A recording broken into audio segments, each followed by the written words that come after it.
Bagamat umarangkada ng 2-week ceasefire sa pagitan ng Amerika at Iran, tuloy pa rin ang inaasahang peace vigil na pangungunahan mismo ni Pope Leo XIV sa St. Peter's Basilica sa Vatican. Kaya naman dito sa Pilipinas, hindi kahit ang mga Katoliko na makiisa bukas at mag-ari ng panalangin o debosyon para ipagdasal ang tuluyan ng matuldukan ng sigalot sa iba't ibang panig ng mundo. Kung saan apektado rin ang paggalaw ng presyo ng produktong petrolyo at langis na siyang nakakaapekto sa pangkabuhayan ng mga Pilipino. Ito'y mula rin sa paanyaya ng Santo Papa sa kanyang naging Urbi et Orbi message noong linggo ng Pasko na muling pagkabuhay ni panalangin ang mga umano'y nangyayaring globalization of indifference. Magugutan nitong Martes ay nagsalita na rin ang Supreme Pontiff laban sa mga dapat saning hakbang ni Trump kontra Iran kung saan inaasahan ang pagkamatay ng isa umanong sibilisasyon.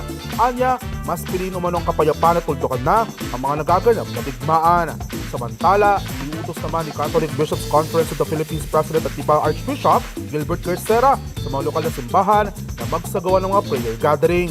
Maaaring magtakda ng mga Eucharistic adoration, pagdasal ng Santo Rosario at pag-attend sa mga misa na malapit sa kani-kanilang mga parokya. Para sa DZRH TV, ito si James Galange, una sa Pilipinas, una sa Pilipino.